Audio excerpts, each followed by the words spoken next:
The Gowdy report's 800 pages. You just need to read this 51-page job by Jordan and Pompeo.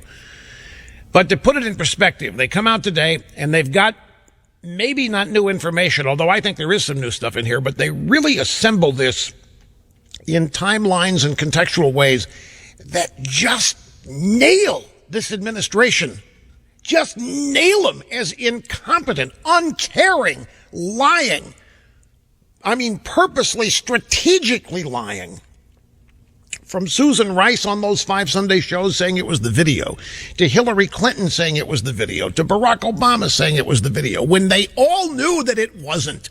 With the very same day it was happening, members of the administration from Obama and Hillary on down were characterizing it as a terrorist attack, not a protest. They even lied about a protest in Cairo earlier the same day, spawning this. And the root of both was that video. They knew it wasn't. They were lying to the teeth. The report proves conclusively they were lying. If that's not new, I don't know what is. Then they've got the context and the timelines inarguable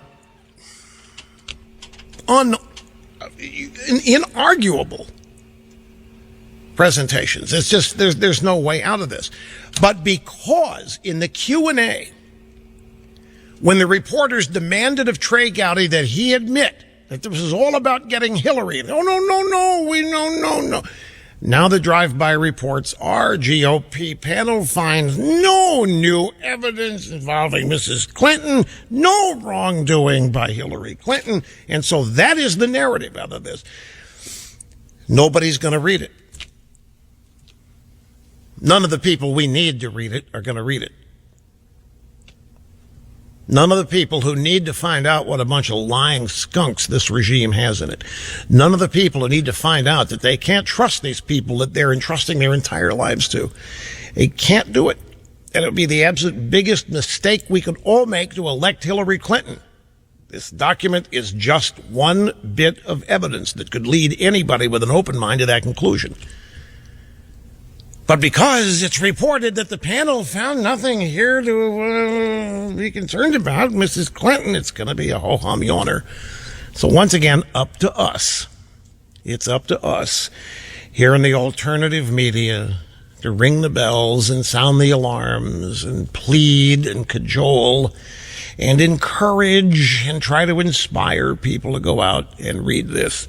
And in that vein, here are the Jim Jordan sound bites. And again, we're going to play number one just to have them all three run as one, because he just went on and on. We had to divvy this up into 3 different bites, and there's still more that we don't have here, but this is the nut of it. And in this first sound bite, he is explaining inarguably how Hillary Clinton knowingly lied about the video and about the knowledge of what happened and who was behind it and why it happened. And when you get down to that level and you find out that not a single finger was lifted to save 4 Americans who thought help was coming.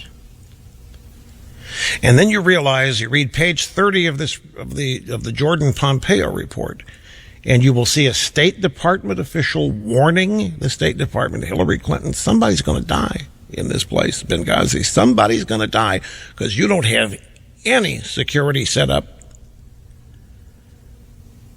Remember, Libya was the crown jewel. Libya was Mrs. Clinton's foreign policy, and it was going to set the stage for her campaign to show how qualified she is.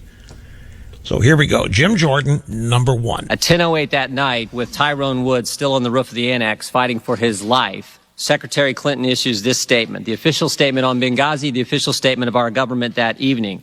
Some have sought to justify this vicious behavior as a response to inflammatory material on the internet. We know that statement was misleading because an hour later she told her daughter, terrorists killed 2 of our people today. The next day she tells the Egyptian Prime Minister, we know the film had nothing to do with it. It was a planned attack, not a protest. And this public-private contrast continues for days. Publicly telling the American people it was a video-inspired protest, privately telling the truth that it was a terrorist attack. Now, let me address something. You in this audience, because you're in this audience, know that this excuse that all this happened because of video, you know it's bogus. You know it is a lie. And you know that everybody you told the lie knew it was a lie. You know that Obama knowingly lied. You know that Hillary knowingly lied. You know that Susan Rice knowingly lied on 5 different occasions. You know that it went on for 2 or more weeks. And all this time you might think, well, it's so obvious, everybody knows. No, they don't, folks. See, that's the rub. The people who consume only the drive-by media or only what they get on Facebook or Twitter or at Yahoo News. The president says it was about a video. That's what they think. Hillary says it was about that's what they think. They don't know that they're lying about it. And they don't ever assume their president lies to them unless he's a Republican. They never assume it. And if they find out their president's lied to them, he had to do it in order to beat back the Republicans. And that's how it becomes justified. And this is the epitome of the frustration. You and I and a certain number of millions of Americans know full well what a gigantic lie all of this is. Never mind, 4 Americans died. The regime in charge of guaranteeing their safety and trying to protect them didn't lift a finger. You know that. And the frustrating thing is millions and millions of Americans still have no idea. They believe it was a video. They believe that Hillary and Obama did everything they could to save these people. They have no idea that Hillary lied to the parents. When the bodies were flown back to the United States, they were draped. Coffins draped with the American flag, and Hillary is lying to their parents that they were going to get to the guy about it. They're going to get the guy that did that video, and he's going to pay for what he did. And even though the family members are out saying, no, Hillary lied to us, sad reality is that millions and millions of Americans, however you want to characterize them, have no idea. They believe whatever comes out of Obama's mouth or Hillary's mouth. With one caveat, if Obama or Hillary lie in order to thwart Republicans, then it's okay. Then it's fine. In fact, we applaud that. In the next bite, this is Jordan talking about how Libya was supposed to be the crown jewel of the Clinton State Department. That they did everything they did to guarantee the legacy of Hillary and Obama, and that they found emails from Sidney Blumenthal admitting that. Libya was supposed to be the crowning jewel of the Clinton State Department foreign policy and the Obama administration foreign policy. This was their example of how it works. No boots on the ground, oust the dictator, help the Arab Spring. This was supposed to be how it works. Sidney Blumenthal. A few days after Gaddafi has been removed, he sends an email to the secretary. And he says, this is a big moment. You should do a press event, even if it's in the driveway of your vacation home. And he finishes the email with this statement. This is a big moment. You are vindicated. Don't wait. Help Cleo now. Cleo, of course, is the goddess of history. So they were committed to this. They were invested in this. This was it. He's talking about things that happened before Benghazi here. The Blumenthal email was sent to Hillary after Gaddafi was vanquished. And that was where they were supposed to make the case that this is how smart diplomacy works. This is how smart foreign policy works. We got rid of Gaddafi with no boots on the ground, meaning no weapons. We didn't fire any guns. There were nobody killed. We ousted the dictator. We helped move along the Arab Spring. That's how it can happen. We don't need to have boots on the ground everywhere to get what we've done, to get done what we want to get done. And Blumenthal was advising her to go out and take credit for it right now. Help Cleo, the goddess of history.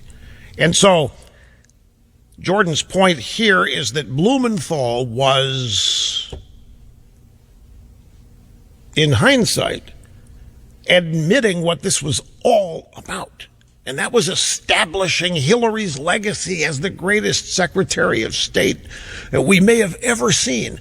And that's why when Benghazi came along, they had to lie through their teeth, because Benghazi blew up every notion of Hillary Clinton greatness.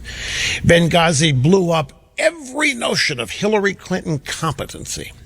Benghazi blew up every supposition about our foreign policy in Libya and how brilliant it was.